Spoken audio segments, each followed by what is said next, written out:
మన ఇంట్లో ఉన్నటువంటి దోషాలని ఎలా తొలగించుకోవాలి, నరఘోష ఎలా తొలగించుకోవాలయ్యా అంటే ఇంటికి గుమ్మడికాయ కట్టాలి.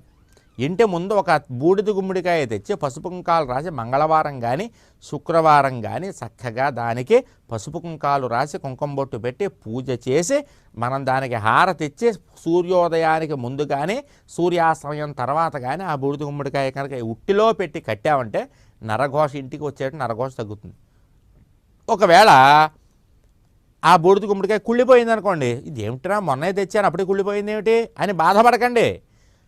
మీకు ఏదైతే నరఘోష ఉందో ఆ నరఘోషను గుమ్మడికాయ లాగేసుకుంది, మీకు తగలాల్సినటువంటి అనారోగ్యాన్ని అది పొందింది, అది పాడైపోయింది.